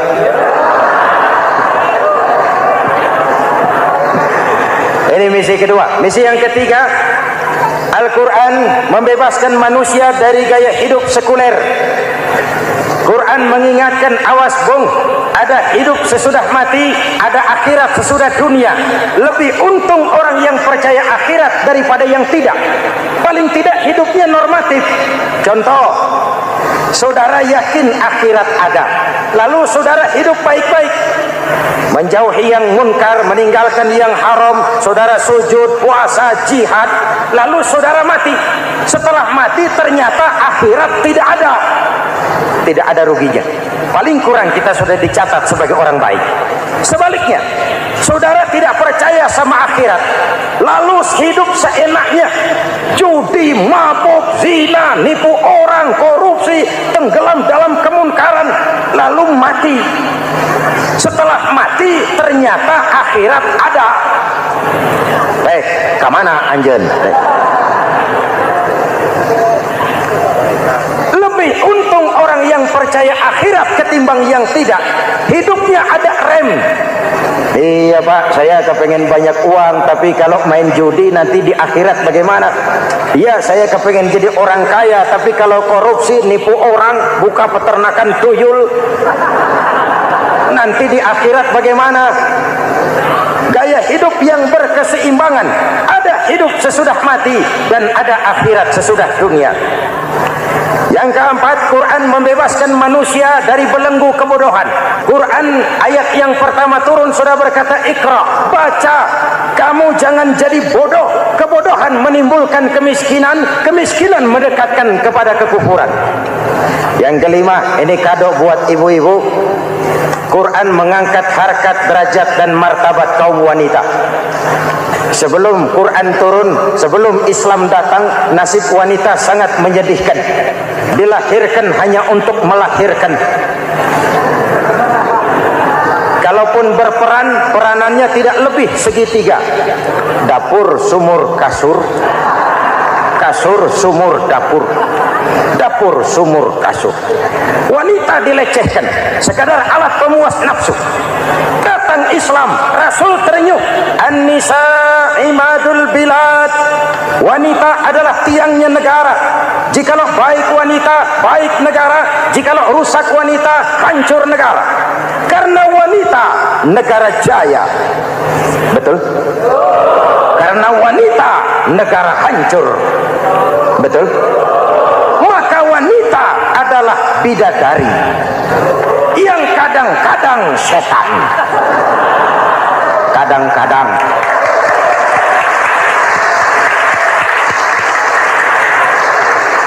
Ini yang hadir di sini bidadari semua. Ibu bapak, saudara-saudara hadirin yang saya hormati.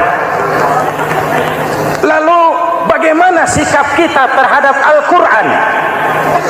Quran sendiri menjelaskan, "Tsumma awrasnal kitaba allazina istafaina min ibadina."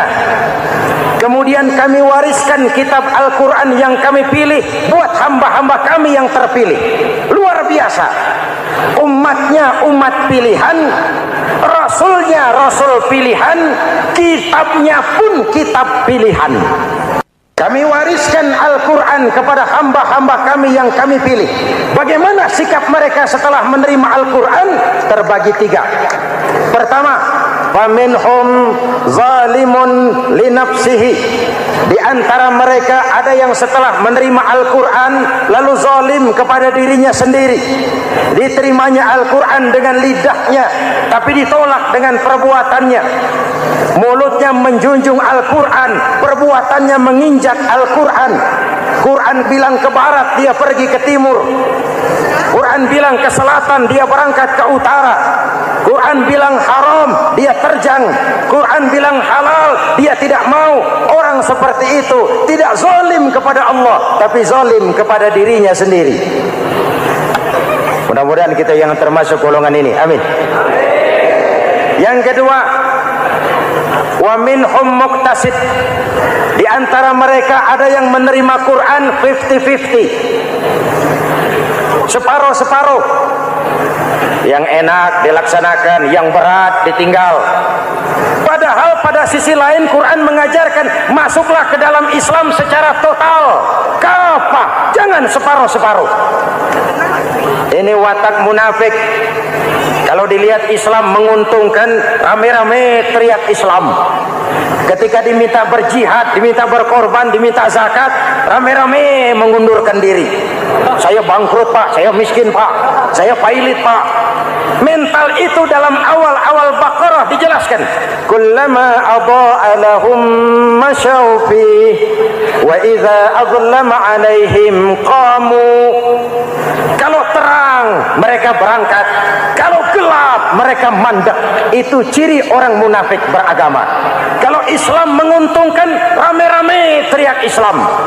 Ketika diminta berjihad, berkorban, berjuang, rame-rame mengundurkan diri. Muqtasid. Golongan yang ketiga, ini yang ideal.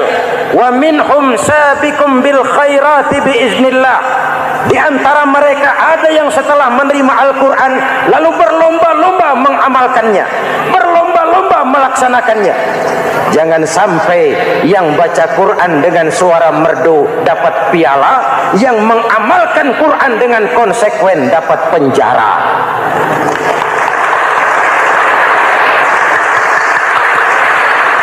Itu ironi, itu menyedihkan, itu memilukan, dan itu memalukan. Pilihan terserah kita. Satu hadis Rasulullah mengajarkan begini: Man ja'alal Qur'ana amamahu qadahu ilal jannah, wa man ja'alal Qur'ana khalfahu saqahu ilan nar. Siapa yang meletakkan Quran di depannya, dijadikannya Quran sebagai imam, Quran akan membimbing dia ke surga, surga dunia, lebih-lebih surga akhirat. Sebaliknya, siapa yang meletakkan Quran di belakang, dibelakanginya ajaran Quran, Quran akan mendorong dia ke neraka, neraka dunia, lebih-lebih neraka akhirat. Quran imam apa makmum? Kita makmum apa imam? Makmum ikut imam apa imam ikut makmum? Makmum ikut imam. Jikalau Quran adalah imam, jikalau kita adalah makmum. Ke barat kata Quran, ke barat kita berangkat. Ke timur kata Quran, ke timur kita menuju. Halal kata Quran, itu yang kita ambil.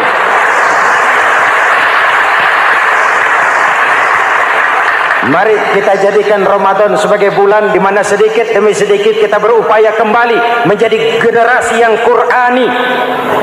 Rasulullah pernah ditanya, kalau Tuhan wafat ya Rasul, kemana kami minta nasihat? Aku tinggalkan kamu dua nasihat. Satu yang diam saja, satu yang bisa bicara. Yang bisa bicara apa ya Rasul? Al-Quran.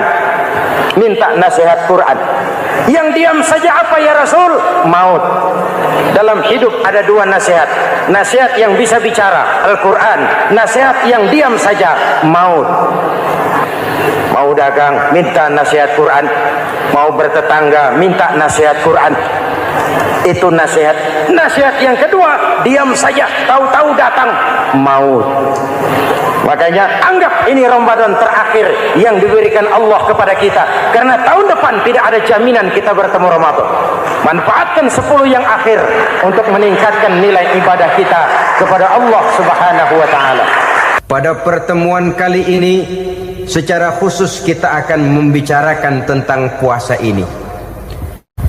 Kita akan mulai dari yang pertama, puasa sunnah. Sebagaimana yang kita maklum, sunnah adalah satu perbuatan yang apabila kita kerjakan berpahala, tapi apabila kita tinggalkan tidak merupakan dosa. Hanya saja ia merupakan barometer dan ukuran daripada orang-orang yang cinta kepada sunnah itu sendiri. Ada banyak jenis puasa-puasa sunnah ini. Yang pertama, puasa sunnah di bulan Muharram. Rasulullah sallallahu alaihi wasallam bersabda, "Afdhalus siyami ba'da Ramadan syahrullahil Muharram, wa afdhalus salati ba'dal fardhah salatul lail." Diriwayatkan oleh Muslim dari Abi Hurairah. puasa yang paling utama sesudah puasa Ramadan tidak lain adalah puasa di bulan Muharram, dan solat yang paling afdol sesudah solat yang wajib adalah solat pada sepertiga malam yang akhir. Puasa di bulan Muharram merupakan puasa sunnah dan mempunyai nilai yang sangat besar dalam pandangan Allah Subhanahu wa ta'ala. Buat mereka yang mampu melaksanakan puasa sunnah di bulan Muharram ini, boleh melaksanakannya selama 10 hari. Hari yang pertama boleh juga 3 hari saja, atau setidak-tidaknya 1 hari daripada bulan Muharram. Yang kedua, puasa 10 hari daripada bulan Zulhijjah. Karena bulan Zulhijjah ini memang termasuk bulan yang dimuliakan oleh Allah Subhanahu wa ta'ala. Pertama, di sana ada hari Tarwiyah, ada hari Arafah, ada hari kurban, ada talbiyah, ada pelaksanaan haji dengan segala manasiknya. Maka puasa sunnah di bulan Zulhijjah merupakan amalan yang sangat utama dan besar pahalanya dalam pandangan Allah Azza wa Jalla.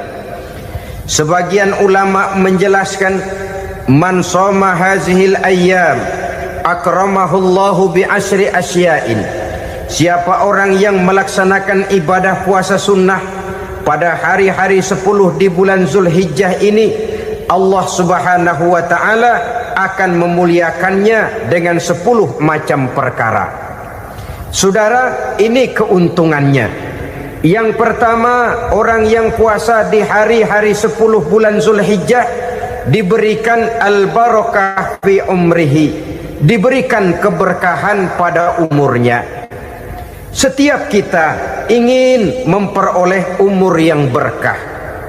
Umur yang berkah itu yang bagaimana? Apa yang jumlahnya panjang? Mungkin. Tetapi yang jelas umur yang berkah ini adalah umur yang bisa dipertanggungjawabkan di hadapan Allah Subhanahu wa ta'ala. Artinya umur yang diisi penuh dengan kebajikan, umur yang diisi dengan segala macam kegiatan ibadah, dan umur yang dengan demikian sungguh pun kita sudah mati, jasad terkubur dalam tanah, nama kita akan tetap hidup, dikenal orang oleh karena kebajikan yang kita kerjakan. Saya kira akan lebih merupakan azab ketimbang nikmat kalau orang diberikan umur panjang tapi hanya untuk menumpuk-numpuk dosa saja. Kan lebih baik mana? Umur pendek banyak pahala, umur panjang banyak dosa. Lebih baik mana? Hah? Saya yakin yang paling baik tentu umur panjang banyak pahala.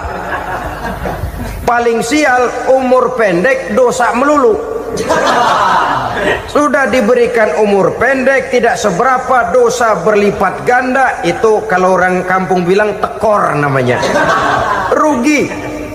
Umur pendek hanya untuk menumpuk-numpuk dosa. Boleh jadi kalau umat-umat zaman dulu, saudara, mereka diberikan umur panjang. Nabi Adam, kita tahu Nabi Adam itu 2000 tahun umurnya. Nabi Nuh 950 tahun. Umatnya ya rata-rata segitu itu. Nah, kalau mereka misalnya punya umur 800 tahun, lalu 200 tahun mereka melakukan dosa, kan masih punya restan 600 tahun untuk taubat. Karena umurnya diberikan jatah panjang. Kita ini oleh Allah Subhanahu wa ta'ala, umat Nabi Muhammad ini umurnya pendek-pendek. Kalau nyontoh Nabi 63 tahun saja. Kalau diberikan 70 tahun umur kita sekarang, itu sudah dapat jatah lebih 7 tahun. Alhamdulillah bahwa Allah memberikan saat-saat, waktu-waktu, tempat-tempat yang punya nilai istimewa, sehingga umur yang pendek ini bisa bernilai panjang, nilai ibadahnya bisa bernilai pahala seperti umat yang berumur panjang dahulu itu. Karena itu manfaatkan umur dengan baik, dan salah satu keberkahan daripada umur akan datang dengan melaksanakan ibadah puasa sunnah. Ini yang pertama. Yang kedua, az-ziyadatu fi malihi, berikan tambahan hartanya, menjadi orang kaya. Kaya apa? Kaya hati setidak-tidaknya. Karena dengan tekun dan rajin melaksanakan ibadah puasa yang segera tertanam dalam jiwa seseorang, merasakan cukup di dalam kehidupan. Itulah dia orang yang paling kaya, orang yang hidupnya paling cukup. Kalau orang sudah merasa cukup dalam hidupnya, maka itulah dia orang yang kaya. Saudara-saudara kaum muslimin rahimakumullah, puasa sunnah memberikan tambahan harta, usahanya berkembang, dengan demikian membawa keberkahan, hartanya makin bertambah, akan menunjang ibadahnya kepada Allah, lebih memantapkan dan membawa ketenangan dalam hidupnya. Itu termasuk berkahnya melaksanakan puasa sunnah itu. Yang ketiga, al-hifzu fi iyalihi, diberikan penjagaan, perlindungan terhadap keluarganya, anaknya sehat, sanak famili dan handai tolannya terjaga dan terpelihara dari segala malapetaka, dari segala mara bahaya, kesehatannya terjamin dan terpelihara. Itu sudah merupakan modal yang sangat besar di dalam kita mengarungi kehidupan. Sebab rasanya sulit untuk bahagia, duit kita banyak sekali, usaha kita selalu mendatangkan untung yang berlipat ganda. Tapi sebentar-sebentar anak kita sakit, yang ampek, yang korengan, yang kena musibah, ndak tak karu-karuan sakit, berobat sampai jutaan rupiah. Itu kan sudah tidak membawa kebahagiaan. Uang masuk yang begitu banyak jumlahnya, habis akhirnya untuk berobat saja. Sebenarnya hitung-hitung ya seri-seri juga. Usaha berhasil, duit banyak, habis untuk berobat. Lah sama juga saudara-saudara. Jadi dengan demikian, biar duit kita banyak, asal keluarga pada sehat saja, udah enak bener itu. Duit banyak, ekonomi cukup, keluarga sehat, nikmat rasanya menjalani kehidupan ini. Yang kiamat sudah duit kagak barang seperak, keluarga ampek semua. Kiamat sudah. Saudara hadirin yang saya hormati, jadi yang ketiga, Allah memberikan pemeliharaan terhadap keluarganya. Satu kali orang dipelihara Allah, tidak satu kekuatan pun yang bisa mencelakakan. Satu kali orang disengsarakan Allah, tidak satu tenaga pun yang mampu menyelamatkannya. Itulah sebabnya perlindungan Allah, pemeliharaan Allah terhadap diri dan keluarga sangat kita perlukan di dalam kehidupan ini. Dengan melaksanakan ibadah puasa, kita mendekatkan diri kepada Allah. Dengan dekat kepada Allah, maka Allah pun dekat kepada kita.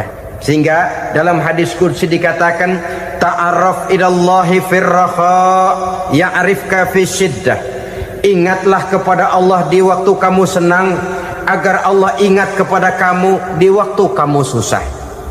Yang kita laksanakan kadang-kadang sebaliknya. Waktu susah kita ingat Allah, waktu senang kita lupa Allah. Akhirnya nanti pada waktu kita melarat, kebelangsak, susah dan sebagainya, pertolongan tidak akan datang kepada kita. Benar, ta'aruf ilallah firraha ya'rifka fi syiddah. Ingatlah kepada Allah di waktu kamu susah, ingatlah kepada Allah di waktu kamu senang, agar Allah ingat kepadamu di waktu kamu mendapat kesusahan. Umumnya watak manusia memang kalau sudah dapat susah, ingat kepada Allah. Waktu duduk, waktu berbaring, sambil tidur, dalam segala keadaan Allah disebutnya, Allah dimintakan pertolongannya. Tapi dikala dia berada pada posisi di atas angin, merasa senang, bahagia, Allah terlupakan. Saudara-saudara kaum muslimin, itu yang ketiga.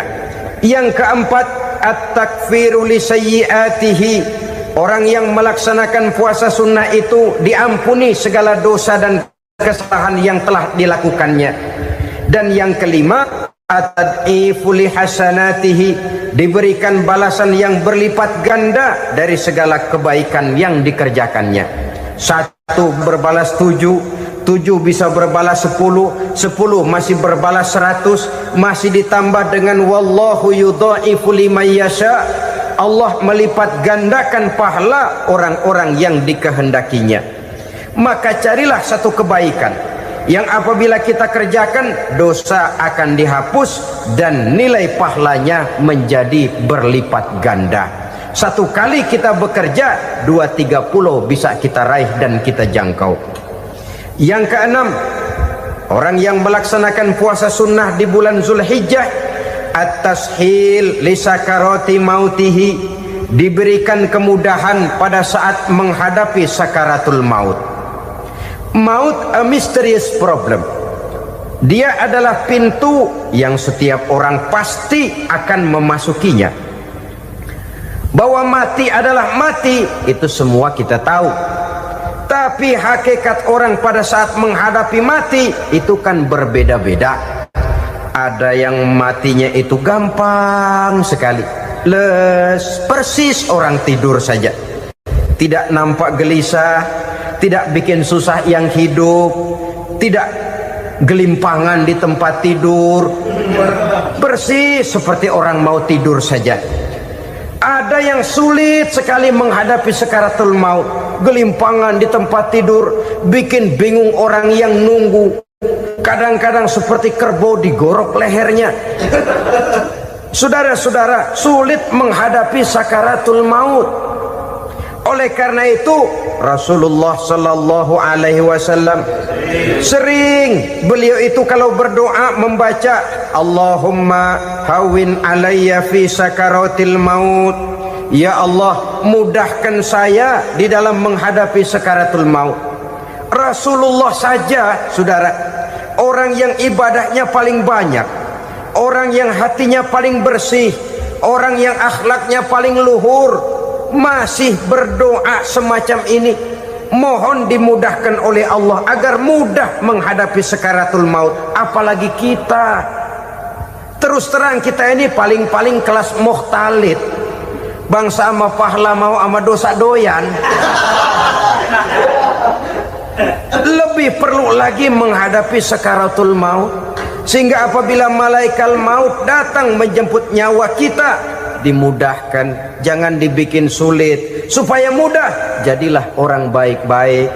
Biasanya kalau bagian yang mati, malaikat maut juga kali main-mainin dulu tuh orang, kutak-katik, ditakut-takutin dan segala macam. Saudara hadirin yang saya hormati, maka menghadapi sakaratul maut ini merupakan kunci. Apakah seseorang bisa husnul khatimah atau bisa su'ul khatimah? Salah satu jalan untuk memudahkan diri menghadapi sakaratul maut, melaksanakan puasa sunnah di bulan Zulhijjah ini. Yang ketujuh, ad-diya'u li zulumati qabrihi, diberikan terang di alam kuburnya. Kubur, saudara tahu, saudara tentu sering lihat orang dimasukkan ke liang lahat, ditutup dengan papan, dinding ari kata kita di kampung, lalu diuruk lagi dengan tanah. Dalamnya liang lahat, gelapnya liang lahat, gelapnya diuruk dengan tanah, gelapnya di dalam kubur, 3 gelap yang menjadi satu. Bapak moyangnya gelap.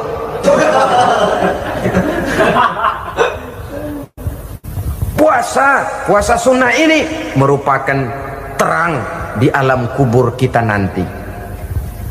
Yang kedelapan, at-tasqil limizanihi, diberikan keringanan pada timbangan di hari akhirat nanti.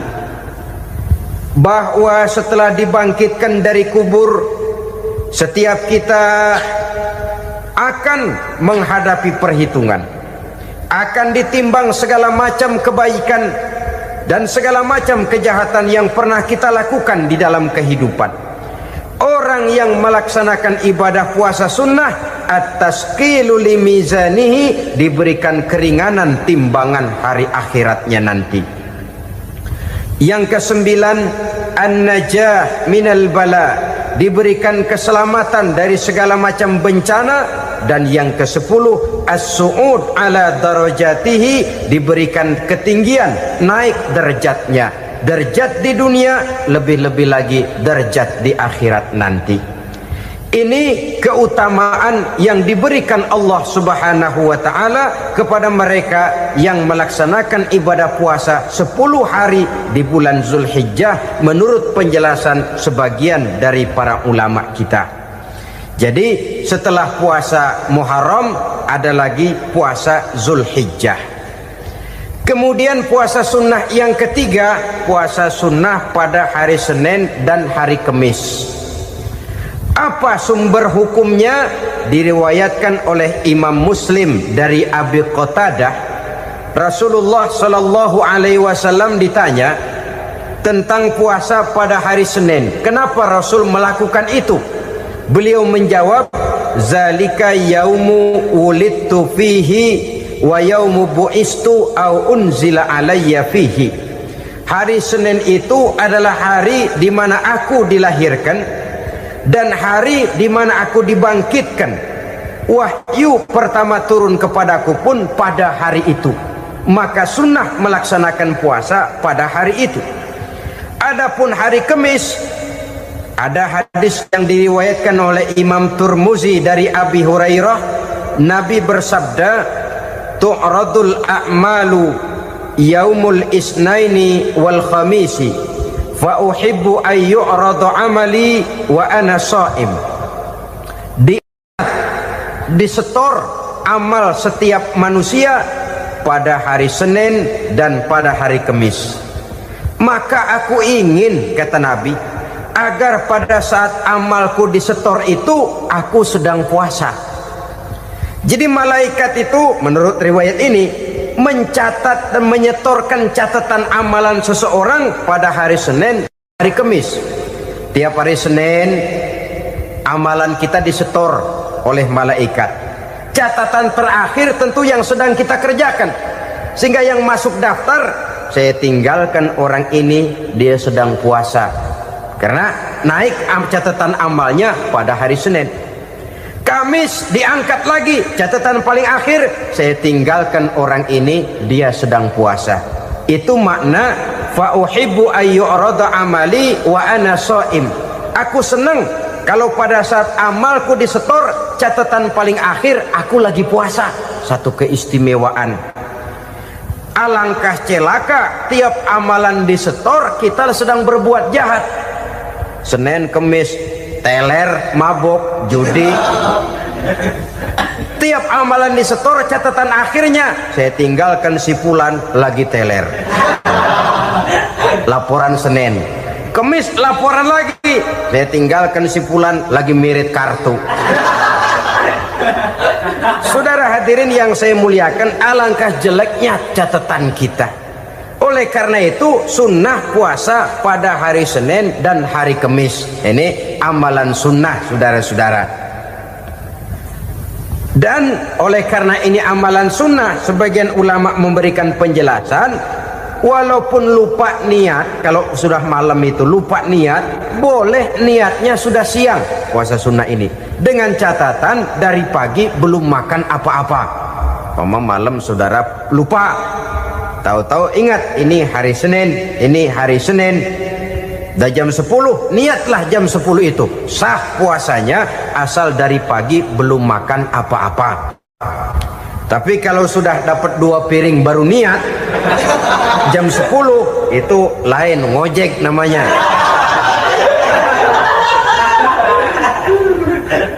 Jadi puasa sunnah yang ketiga, puasa pada hari Senin dan hari Kamis.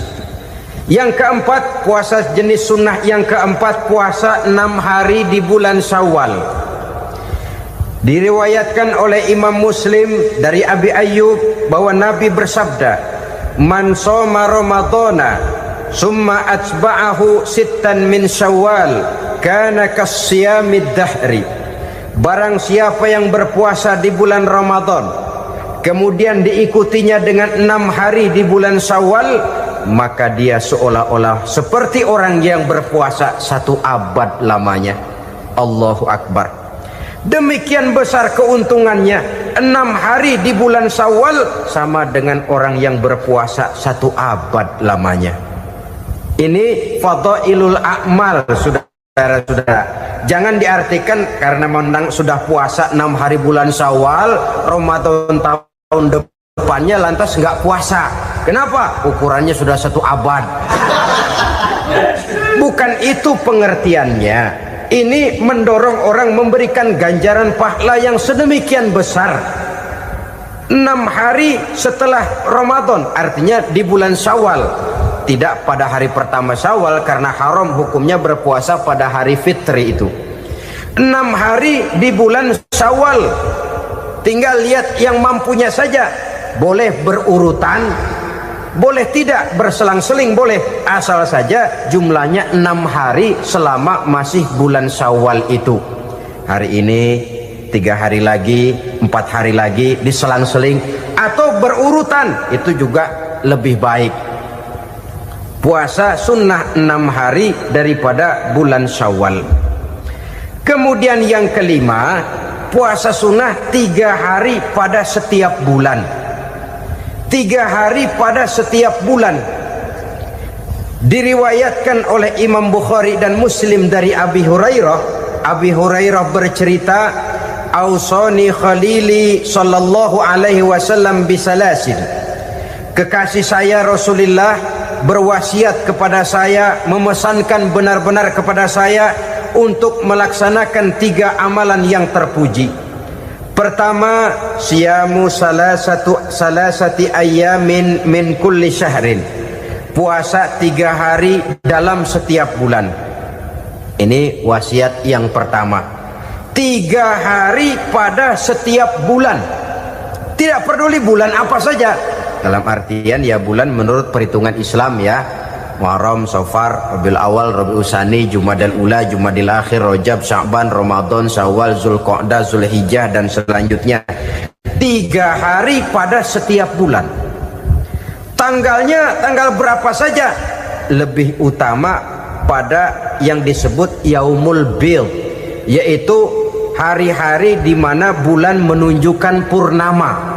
Tanggal 13, tanggal 14 dan tanggal 15 pada setiap bulannya itu disunahkan melaksanakan puasa. Itu wasiat pertama, puasa 3 hari pada setiap bulan. Wasiat yang kedua, waraqatai duha, melaksanakan sholat duha sekurang-kurangnya 2 rakaat. Itu wasiat yang dipesankan benar kepada saya, kata Abi Hurairah. Pertama, puasa 3 hari pada setiap bulan. Yang kedua, usahakan jangan meninggalkan 2 rakaat minimal daripada sembahyang duha. Kita tahu sembahyang duha itu sembahyang sunnah di waktu pagi seketika matahari naik sepenggalahan. Sekurang-kurangnya 2 rakaat, sebanyak-banyaknya 8 rakaat. Di antara fadilah atau keutamaan daripada sholat duha ini yaitu menyangkut masalah rezeki dan usaha.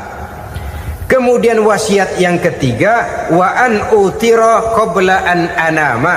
Beliau sangat berwasiat kepada saya untuk sholat witir sebelum tidur.